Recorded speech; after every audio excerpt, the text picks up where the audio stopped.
Hi everyone, and welcome to Adobe Live from wherever you are around the world, and welcome to this session today. Before we start, we'd like to acknowledge the traditional owners of the land on which we live, create and learn on today, paying respects to elders past, present and emerging. My name is Chris Hansen and I'm a Senior Solutions Consultant at Adobe here in Sydney, Australia, and I'm going to be your host for today.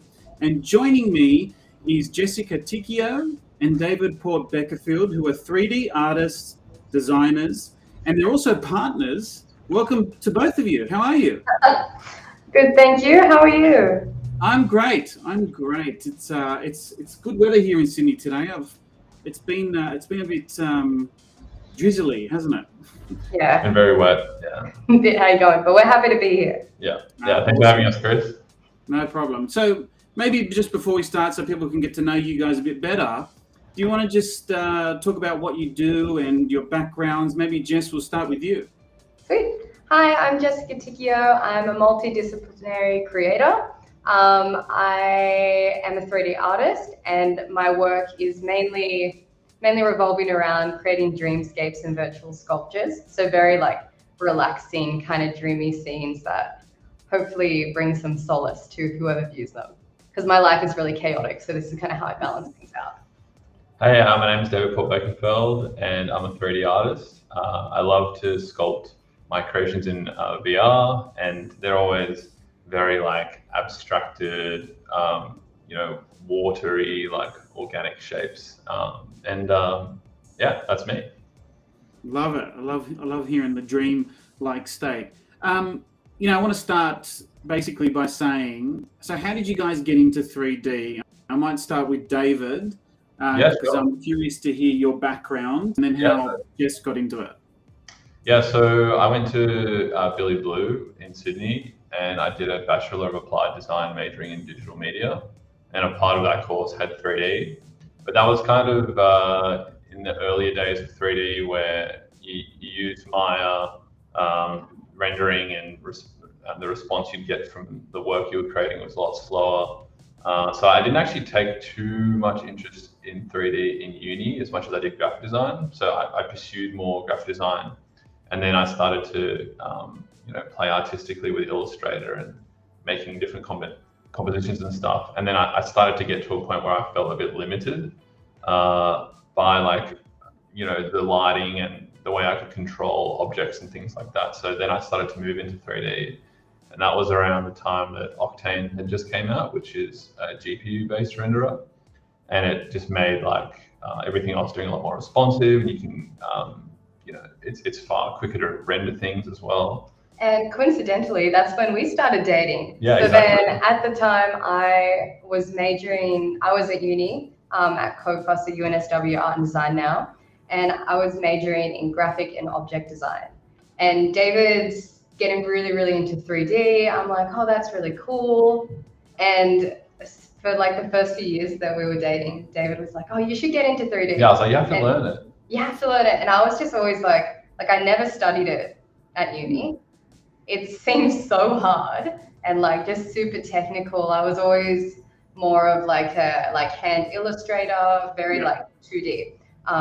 But then after a few years of David encouraging me, I finally started, and I've never looked back, Chris. It's actually just been really, really, really liberating to be able to design in a 3D space after so many years of 2D. And I think it is kind of scary to start because it does seem very technically complicated. But if you just kind of take the steps and learn as you go and always be open to learning and watching tutorials and having someone who also knows their way around the entire space is really helpful to have too. Totally. It's like having your own permanent full-time teacher, right? So / tech support. Yeah. Tech support's a good one. But yeah, I think every graphic designer should have a go at 3D. Yeah. There's even I've been doing 3D for 7-8 years now, and there's still things that I do that scare me. I don't think at any point are you ever you know everything about almost anything. I don't know, there would be a chef out there that knows everything about food, so why would that be the same way about anything else, right? So, it's totally, I think even if you work in a studio with other designers that do 3D and you're part of the briefing process or something, it's just good to have an understanding of how it works, even at an entry level, I think, for sure. Yeah, awesome, interesting. So, I mean, your background's very interesting. Jess, you started out in traditional kind of 2D design. I suppose, how was that transition from working with a mouse and a keyboard to a screen to go into something a bit different into 3D? I think let's pull up, maybe go to Yeah, you got some stuff to share. yeah, we've got That'd be some awesome. images to share. So, well, here's one of my 3D works now. Like I created this in the last year, so you can kind of see where I'm at now. And here is kind of where I started. David's just about to share. Through the window. There you go. So I actually started with hand illustration, which is complete opposite of where I'm at now. Like this is clearly black and white. It's a portrait, but it's still like quite a distorted, surreal take on a portrait. Whereas like now my 3D work is kind of an abstraction of our world in this dream world. So there's like these parallels, even though the medium is like quite different. You're gonna show this one? Yeah, I'm sure. Yeah. Okay, cool. Yeah. So making the transition technically, so from like hand sketching into 3D, I found that I still, like my brain still works the same. Even when I create a scene like this, I'll sketch it out by hand first before I go into 3D. So there's still like parallels that stay with me. I also just want to pull this one up as well, because within like 2 years, like these two renders are within 2 years of each other. So on the left was the original that I started with. This is kind of where I started with 3D. Like I didn't know my way around like depth of field or like really materials or textures. Everything's very flat, like kind of limited. And then after COVID, during COVID, I just had kind of so much time to like properly like watch a bunch of tutorials that I always felt like I was too busy for, like get a proper understanding of the tech. And then on the right hand side is the rework of that original on the left. So you can see like I kind of figured it out a little bit more now. Yeah. But obviously I do have like my tech support to talk to all the time. It's really detailed. I mean, obviously there's a lot more color and life in it as well. So is that something that you developed later on as you progressed in doing more 3D? Definitely. Like I always had a vision of what I wanted to create, and it was just like taking the steps to get there, which obviously is the hardest part of learning anything. But I found one really, really, really helpful way to like start getting into 3D is almost like work backwards. So I've got like a sketch, or I have an idea or some references of where I want to get to. And then I'll get onto YouTube, like find a tutorial that explains how to do the thing that I'm looking for, and then go back that way and then learn from there. I very rarely just jump into 3D and start. Like it's all a process of learning whilst making the artwork. So what I really like about what you were just saying is you're almost combining traditional 2D design, like you're saying hand drawing, with modern design. Do you ever look at perhaps even going even that step further with something like, I don't know, like an iPad drawing with an Apple Pencil? Do you ever kind of venture into that world? I really love doing that just to sketch up ideas. I think the more kind of like refined, like a really refined Apple sketch is just not as much my style. Like I've never been able to kind of find that perfect like style there that feels right for me, because I love hand illustration and then I love 3D, and you think that would be like right in the center there. Yeah. But for some reason it's like when I go digital, I'm going 100%, and then the rest of the time I just like to be kind of off the screen. Like hand sketching helps me kind of reset a little bit. It's cathartic, right? You're having these like Zen moments when you're doing that. I get it. Oh yeah, absolutely. That's how I relax. And like I used to start creating work just by jumping into the program, and I wouldn't really know what I was doing. So I would almost say I'm the opposite, where like I started drawing after making in 3D already more, because I'm like, I come into the program and then I start to get a bit frustrated, like, what am I actually going to make today? And then I'm like, okay, I actually need to plan on what I'm actually going to do. So I've been sketching and then doing 3D, which is like, you came from sketching and then you went to 3D, and now I'm doing 3D and I'm like, I need to sketch. So you guys are both helping each other. It's like we're really in sync. Yeah, all the time. I love that. So there's a question that's come in from the chat from Ilisandra. Is there something from your past career that you still use today as a 3D artist, and what has surprised you the most?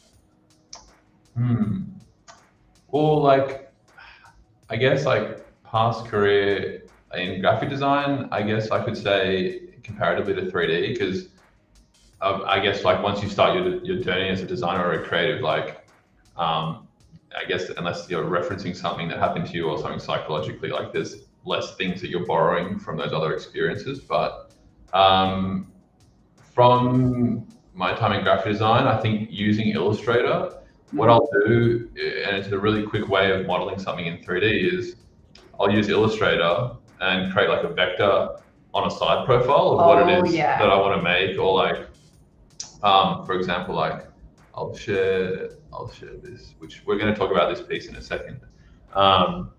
Like this doorway, like I drew that in Illustrator and then I just extruded it in 3D, because if you bring in any vector into Cinema 4D, you can extrude it. So that's like thinking about how you can create in 3D using your existing graphic design skills. Yeah.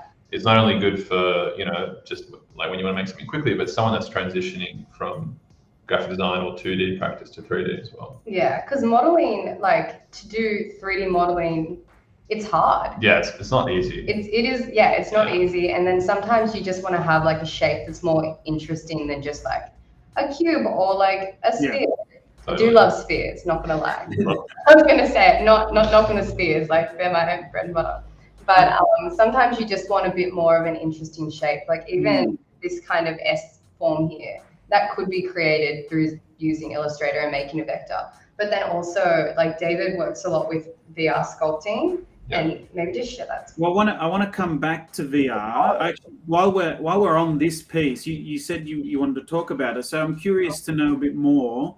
Like there's subtle animation, there's lighting. There's a foreground, there's a background.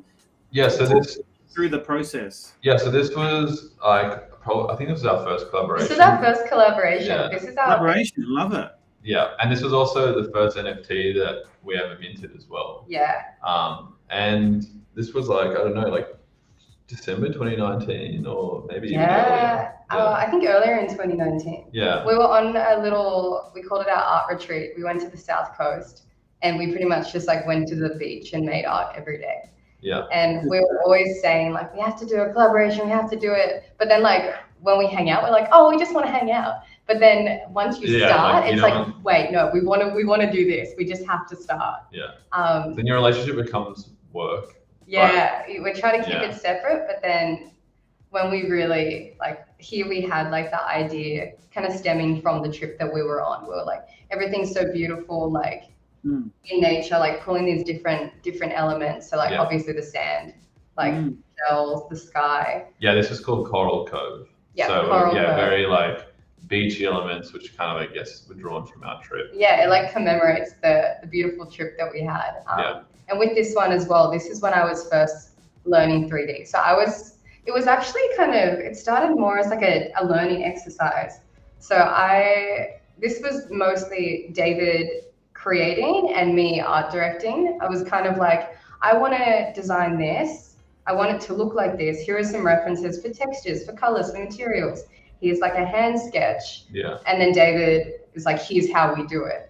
So as we were learning, as we were making it, I was learning. Yeah, and I'm like, okay, well, for future, like if you want to make a vase, like use the lathe tool and then you sculpt it like this, and like this is how you apply materials. This is why I'm doing the lighting like this. How to get that rock. That was like a 3D. Here's how to get like a 3D model that already exists and bring it in. Megascans, Megascans, shout out.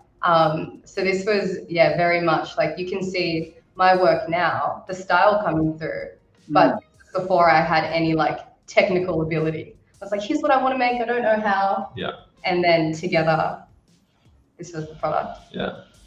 That's awesome. I mean, it's got so many elements to it, and I love the fact that there's a story behind it, that you guys, went on a holiday and produced something like that. That's really cool. So, David, you're a 3D artist, and you sculpt in 3D, virtual reality environments, and you. I think we spoke earlier. You mentioned you sculpt in Adobe Medium. Can you explain that process, and how has it changed your style? And if you've got any visuals to show, love to see. Absolutely. So I think it was the beginning of the end of 2020. I started the beginning of 2020. I started sculpting these like vases in using Adobe Medium, and like the way it kind of works is I'll see if I can just grab this. Digital ceramics. Yeah, like, wow. When I'm sculpting, like I'm wearing the VR headset, and you're able to like manipulate the object that you're sculpting and take things away from it and add forms. Like this is. So this is both of you sculpting in virtual reality. Is that right?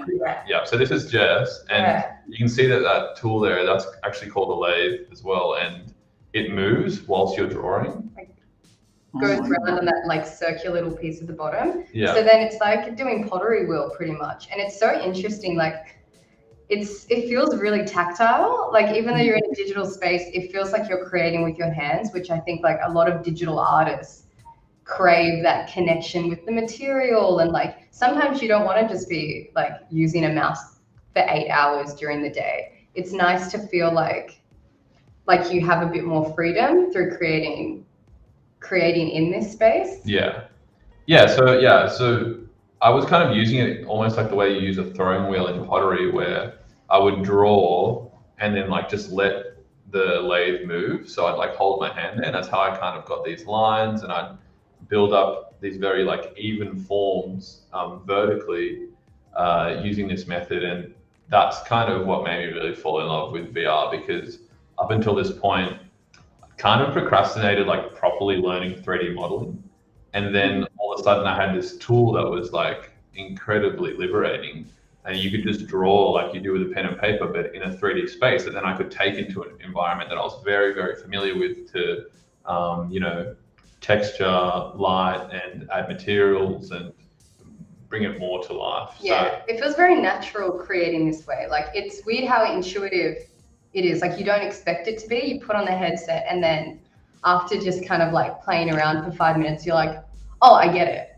Like I know exactly kind of what I want to do. And it's cool as well, because whenever I do VR sculpting, I never know where like it's going to end up. It's nice to just go in without that already in your head of like a final result to see what happens. Yeah. Well, in saying that, have you actually ever done traditional sculpting? Have you actually? Yeah, so we did a throwing wheel class once, but it's incredibly hard. Like it was so hard. David was better at it than I was. Like every now and then mine would just cave in. Like that doesn't happen in VR. It doesn't happen in VR. Yeah, it was the centering of the pottery that was the hardest. Yeah. Like they were saying like, oh, people learn this for years, and it's like, okay, well, I'm not going to make a good pot today. Yeah, I also tried to make a bowl. Like it started this big, and then when I went to pick it up, it was basically an ashtray, because I didn't realize it was going to shrink so much. So I mean, just the colors on this are incredible. David, like where do you? In terms of the colors themselves, like where do you come up with those? So what do you think the color fits that sculpture? So I always work within like a particular locked off palette, which kind of like started with this particular vase. This was the first one that I ever did. And you may be familiar with like noises that you'd see in like After Effects, like displacement noise or things like that. So within the 3D material on these objects, all I'm doing is I'm layering gradients and noises. So I always use like a certain locked off palette, which involves like a blue, a green, a yellow, and a pink, and an orange. And then I'll put that in the base, and then I'll put a randomized noise on top. and then put a gradient, and then randomize noise, and then that's how you kind of get these like build on it. splashes of color that are like peeking between all these like layers of noises. It's just like heaps of masks almost kind of thing. But that's the power of like 3D with doing procedural stuff, is if you don't like it, you just kind of keep generating different noises until you kind of get a pattern. You're like, oh, I really like that, I'm gonna leave it. So, yeah. No, it's a great process, and they look just stunning. Thank you so much. Very unique. I know, very unique. So you touched on NFTs, and I'm looking at these and I'm thinking they're so, like you just said, they're so unique, right? So, I mean, would this be something that you would create as an NFT, or could potentially people buy this as an NFT? So the majority of the ones I've shown are all NFTs that have all been sold, which at the time like blew me away, that like I, as a digital artist, could create scarcity that would be desirable enough for someone to buy and own and collect, which I guess is the whole, unique innovation behind NFTs. Like you couldn't do that before. No. I felt like when NFTs emerged, it kind of created like this new sense of like general public awareness of digital art. Like we've always cared about it, but so many people didn't know it existed. And NFTs have kind of just been a bit of a bridge, even just like a kind of learning like for the general public to understand a bit more about digital art. Also just like the gallery space and being able to participate in more exhibitions, because there is kind of that like craving for NFT exhibitions. Before, like we would always still trying to get into like group exhibitions and things where we could, but now there's actual like whole exhibitions dedicated to digital art. Whereas before it was always like we're a bit of an like anomaly, like within the physical kind of space. So talk to me about that. I'm curious to know where these digital art exhibitions are, or like someone like myself, how could I go and see these? So there's, I guess there's kind of two parts to that. Like there's a lot of kind of metaverse-based exhibitions that they're just in like a virtual space per se. Like there's like, I can't remember the name of the metaverse gallery, but like people can host their own online spaces and you can have a digital exhibition that way. But then there's also physical exhibitions. One of the ones that Jess and I are really proud of, which we created it's earlier this year. It was earlier this year. Which is crazy. It feels like it was last year. It's all just the timelines are a bit confusing, like out of COVID. But yeah, this was Satellite. Yes, this was Satellite exhibition, which I created with my friend Katie Tholo. She used to work at Art Gallery New South Wales, and she took a great interest in NFTs and was like, hey, like we should do something interesting together. Like I know you know a lot of great artists, so I curated this show. And then Jess's studio Mesa, they did the physical experiential design. So that's my full-time job. I'm the art director of Studio Mesa, creative production studio, and we pretty much like this is us, experiential design. So like creating an experience, object designs, spatial design, just kind of all of these sensory elements in a space is what we really kind of focus on at the moment. So I got to come in and design the space for this exhibition. Obviously, David and I were also in it as artists. That's how we had originally gotten into the project. And then I was speaking with Katie Tholo, who's the visionary behind Satellite, as well as David. And she was saying she wanted to create a really immersive space, a really unique exhibition where, of course, the art is on walls, but also you're immersed in a space that has been designed to accentuate the art. So we brought in lighting, we created all of these different kind of nooks, and like this one here, like this is a physical installation that I worked on at Studio Mesa. There was also kind of curtains to go into different experience spaces. You can kind of see how the art is tied together within the space. Yeah, we had like 50 plus artists that were mixed friends of ours and people that I admire for their digital art as well. And it was incredible. Like I think one thing that kind of disappoints me a little bit about NFTs is people just think that NFTs are only collectibles like Bored Apes and things like that. But the large majority of NFTs and what, I think should be a bit more light should be shone on is like the incredible digital artists that are like using it as an opportunity to take their hobby full time or their art full time if they are not always in contemporary gallery shows, or they can't be exhibited alongside paintings and things, which is what the majority of a lot of exhibitions are in their city or whatever have you, right? And it also opens your art up to an international audience.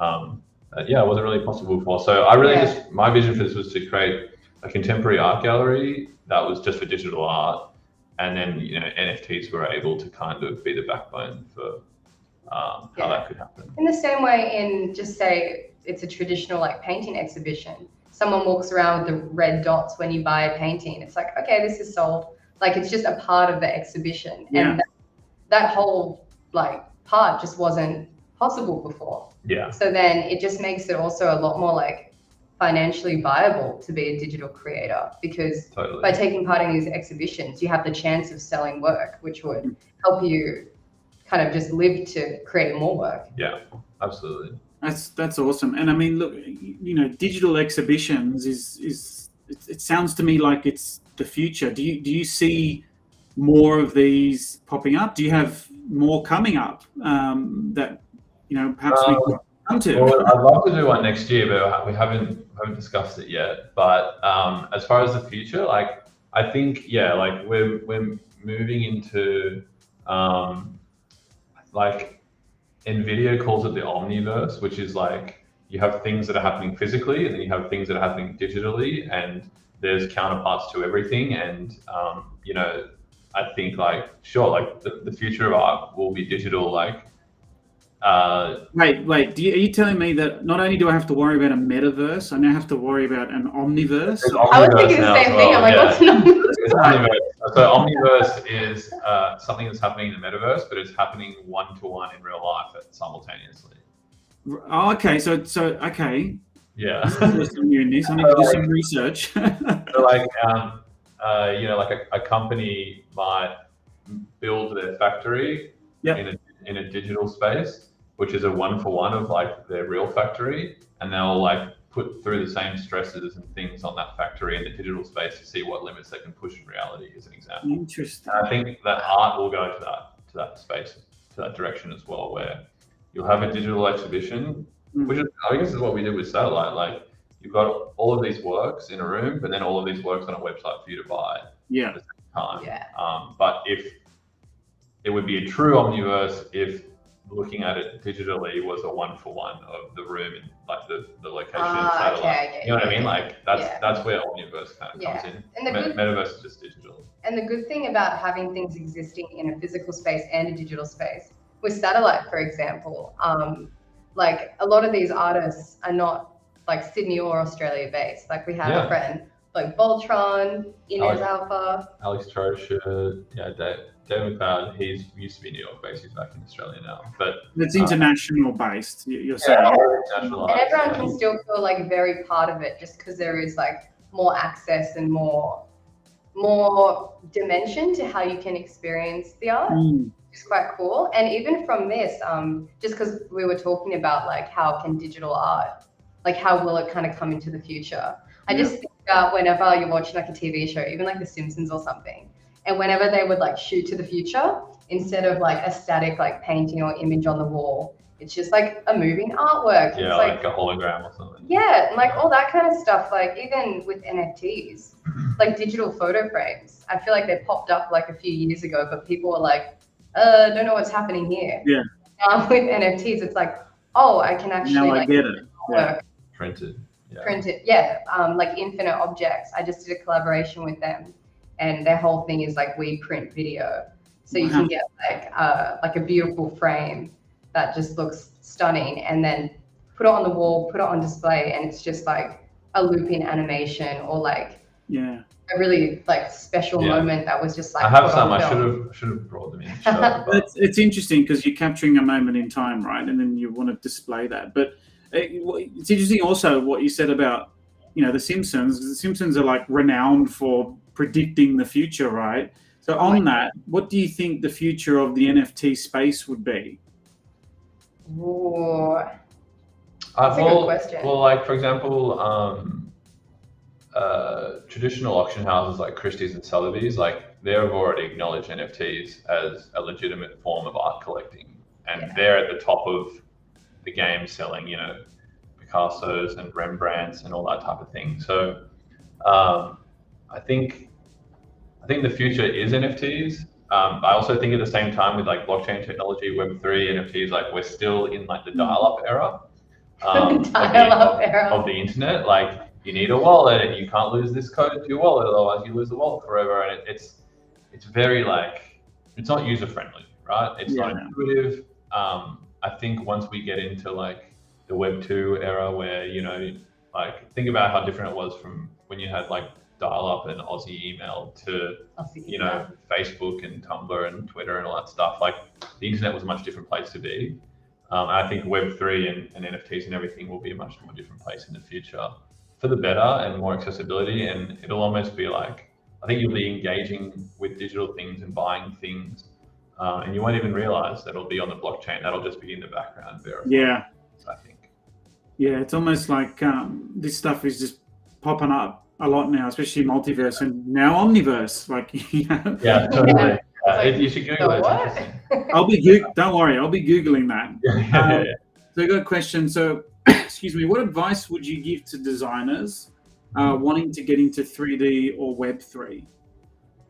Okay. In terms of 3D, I think the easiest thing, or kind of what I wish someone even just said to me was like, just start slow and ease your way in, because obviously I have David who's like producing all this incredible work. And this is like before I had started 3D. I'm like, oh, there's just so much to know. Like how do I even start? But starting is like always the hardest thing. So just ease yourself in. I did the Grayscale Gorilla. Yeah, Grayscale Gorilla was the first thing I was going to suggest. They're awesome. It's like a beginner's course into 3D. Yeah. So there was like they do tutorials and stuff. Yeah, it was like 10 tutorials. One was on lighting, one was on materiality, one was on just kind of getting your head around like the files and models, and that was really, really helpful. Yeah. So they do that for Cinema 4D, but if for whatever reason you can't afford Cinema 4D, there's also a tool, 3D software called Blender, which is free, and they've been doing updates to it, and there's some great stuff coming with that. Yeah, just start. It's going to be like relatively like basic at the beginning. Yeah. I even love to look back at my work, and it's all like so kind of pulled back from what it is now. Like I would just have shapes stacked, balancing, like my style was there, but nothing was really kind of bespoke or customized. But that's the building blocks to like getting to where you are. So I think it's very easy to get started and feel like demotivated because you just haven't instantly gotten like your style or like a really kind of detailed scene. But everyone starts somewhere. And that's why I wanted to pull up the reference I had before, which was my two scenes next to each other. Yeah. Because one of them, like it was so basic, but without that, I wouldn't have gotten to where I am now. Yeah, that's really interesting. Especially around the background and how you started, because a lot of people say sometimes you just have to start. Doesn't matter kind of what level you think you might be at. You just got to start. Yeah. And then you'll develop your style as you come along. Like just the dream-like style, it didn't come overnight. It happened over time, right? Yeah. I've always struggled personally with what's my 3D style going to be? My art style going to be? Finding a style is really difficult. And a friend of mine, Georgia Hill, she's an incredible illustrator and artist. She was like, if you just make every day constantly, there will be consistencies that develop in the things that you make, and you will develop a style without you realizing it. So stressing about it and trying to plan a style is not how it happens, unless you're trying to say something particular or like political or something like that. But visually and that art direction in itself and your identity as an artist, I think it just comes from consistently making. Yeah, and it's like your whole style isn't going to be encapsulated in one artwork. which is where I used to get like really fixated. It's like, Yeah. well, how is this artwork showing like that I like this element and this element and this element? But then if you've just made like 5 different things, there are going to be consistencies, and a consistency Always. across different artworks is a style. Totally. Yeah. Because yeah, I used to really not stress about it, but it was always that one thing, like, I know what I like, I know what I want to create, but like I don't have a style. Yeah. It's not like recognizable that like something I've made is actually my work. And it takes time to develop, like it always will. But yeah, it doesn't happen overnight. You just have to start somewhere. Just make what you like, not what you think other people will like, because that's not sustainable. Yeah. If you're going to be doing something, especially for the love of it, like just it needs to be something you're passionate about. Sure. Yeah, which is Yeah. hard.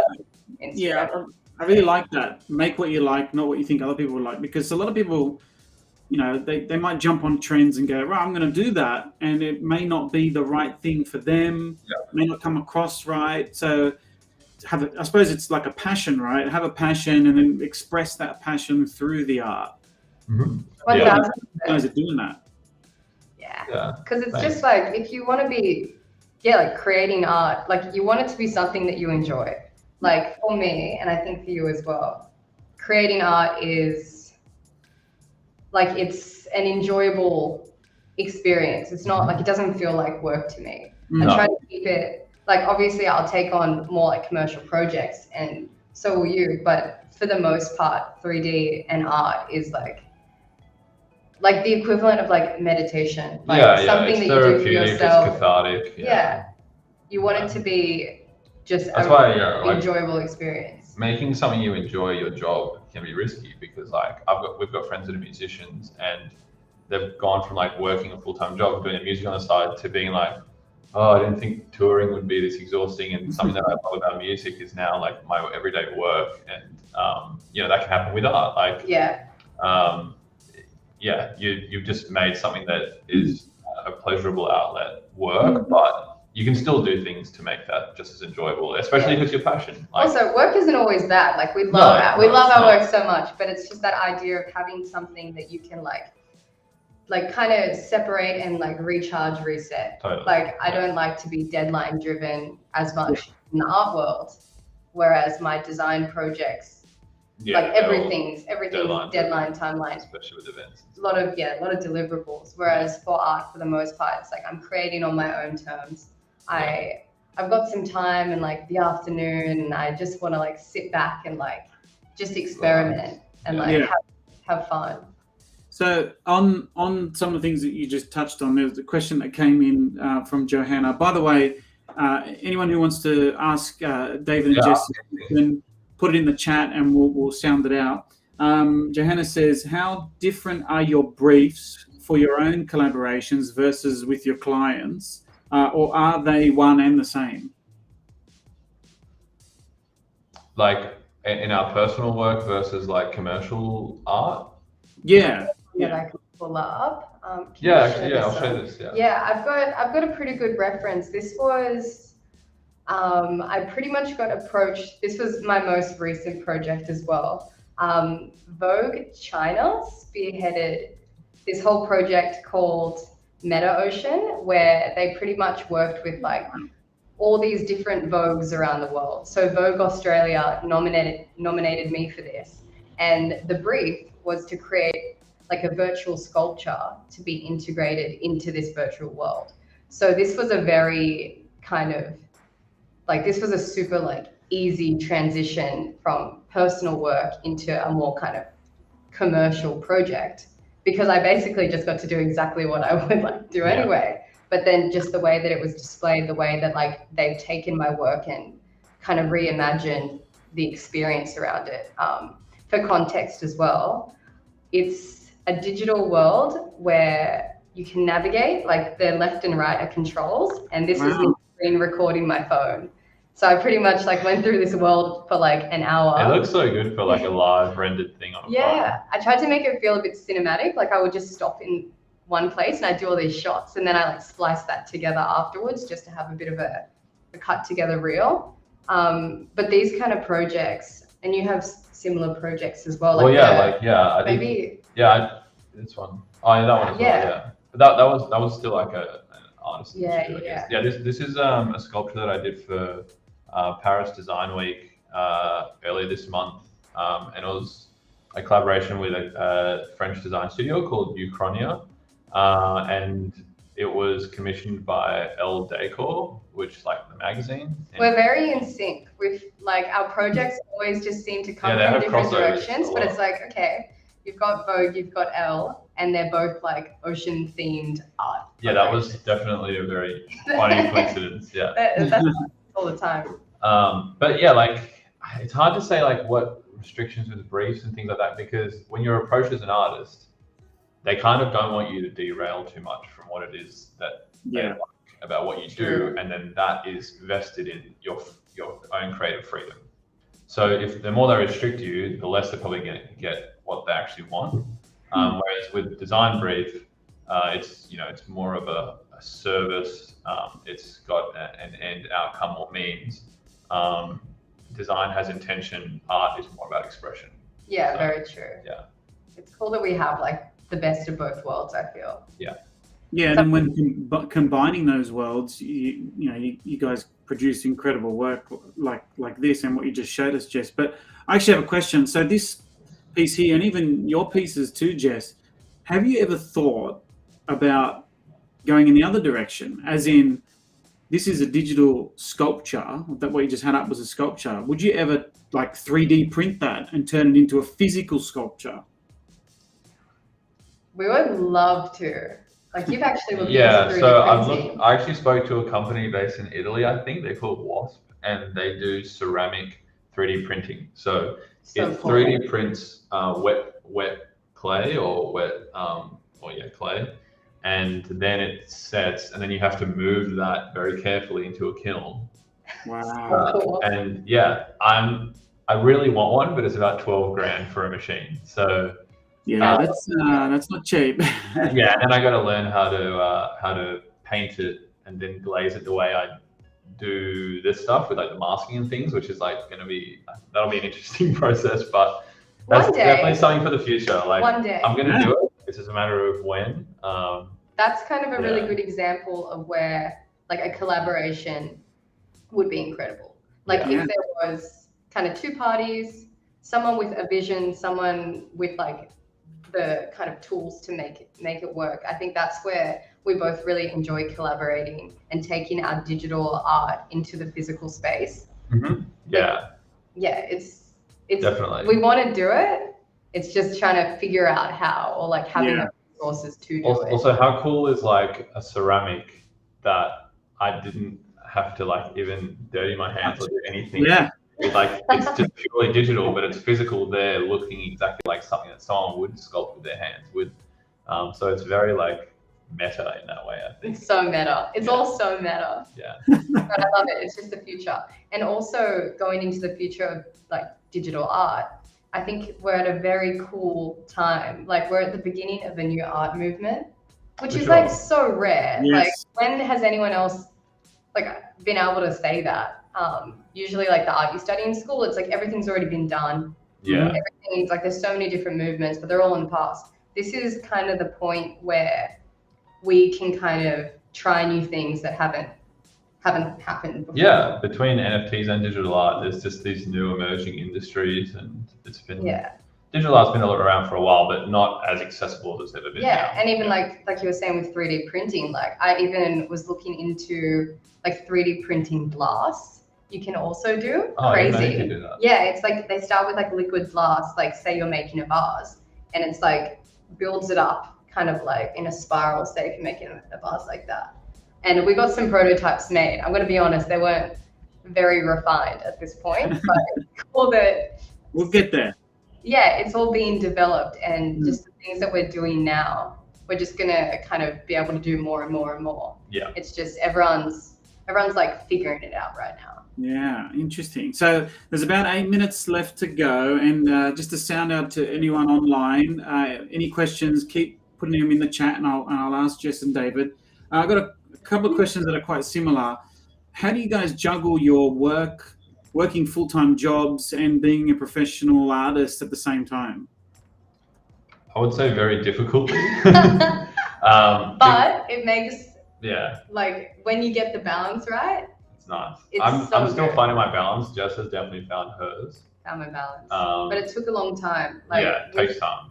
I'm still like full-time now, but I work from home kind of half the time, which like saves time commuting. So a lot of my week I do like 3D art stuff in the morning and at night.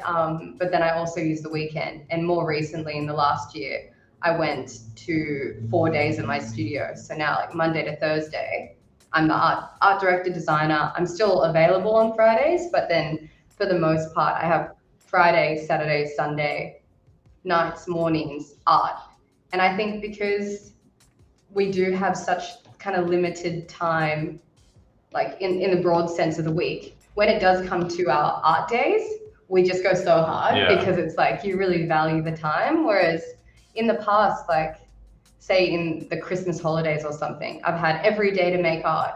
And you kind of get a bit in your head, like, oh, I've got so much time, what can I do? Because at the point we're in now, we've got half the time, or maybe more than half the time, not being able to do art. So when the time comes around, you kind of know exactly what you want to do. You really want to make the most of every second, which is obviously great for like you don't want to take it for granted because you know how much work and like how demanding that job is when you have to do those hours, right? So when you get free time, it's like, okay, I've got to save this. I'm going to make this.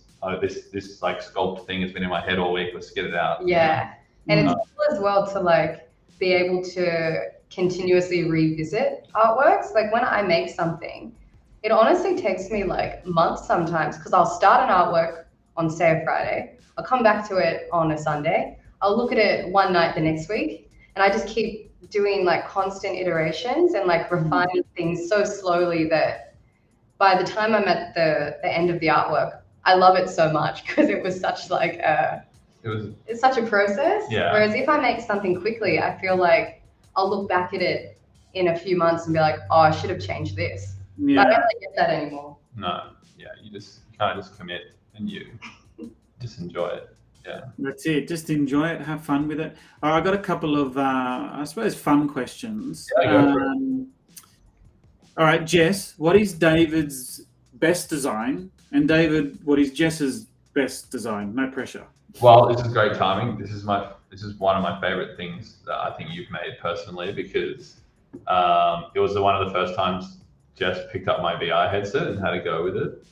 So yeah, and I love the scale of this scene. Like it feels like I could be there and walk up those stairs and be enamored by the size of this beautiful chrome reflecting. Oh, enamored. I love that. Yeah. Can you just share this one, please? That one? Yes. Oh, you like this So one? I think, this is one of my favorites just because I can see David getting a bit crazy with his kind of like sculpting. flicking my hand to do the flower and petal I can just thing. picture you in the room like, you always end up taking up so much space. Like, You know what you need to do, Jess? You need to film him without him knowing and then post that on social. I've got a few videos. It's so funny because you kind of lose spatial awareness in a way. She actually has also fed me while I'm in VR. We have a video, which is funny. We actually did. That is amazing. He had the headset on for like 2 hours, and I think I was eating popcorn, and you could smell it. And he had the headset on. It was just like. Oh, that's great. Question from Ilisandra. Was there anything that you had to be? Was there anything that you had to be more patient with when becoming a 3D VR artist? 5 minutes to go, by the way. Patient with. I think you just got to be patient with digital art in general. Like things can go wrong with computers. You've got to replace parts. You've got to reinstall stuff if it's not working. You've got to wait for things to render. You've got to rendering times. Yeah, that's a huge one. Load, like I used to have a really graphic design is so much faster than 3D stuff and VR stuff. So with rendering, like I had a very old kind of laptop when I started 3D. I didn't want to invest in like a massive PC and then like I don't even know how to use it yet. Imagine I didn't like 3D. So then I would create a scene and my rendering times, sometimes it would be like 10 hours.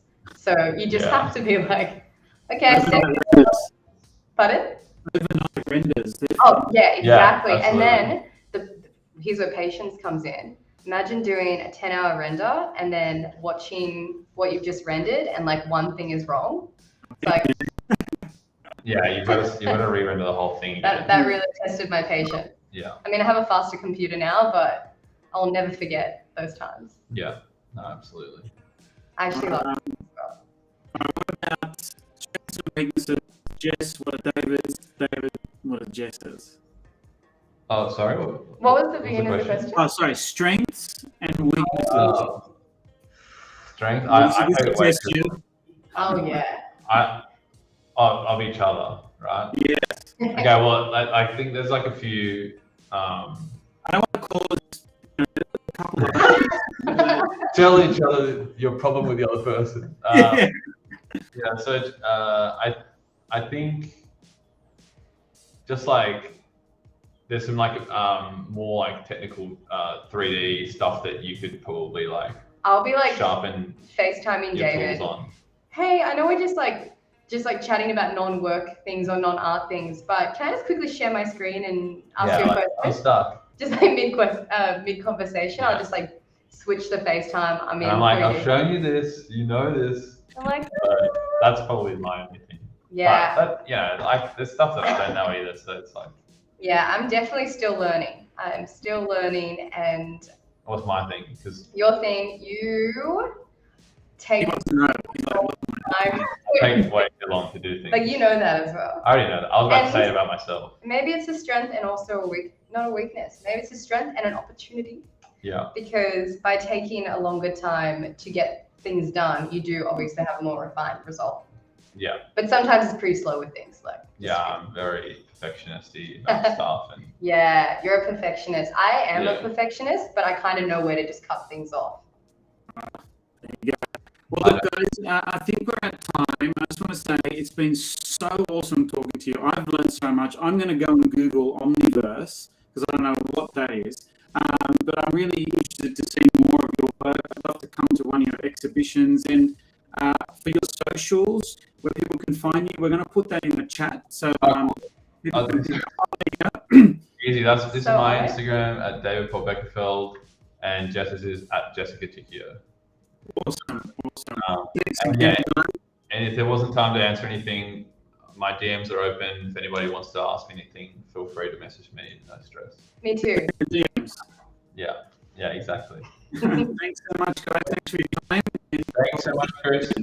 Appreciate Always it. a pleasure. Thank you. Thank you. Thanks, Bye. everyone. Bye. Thanks, everyone.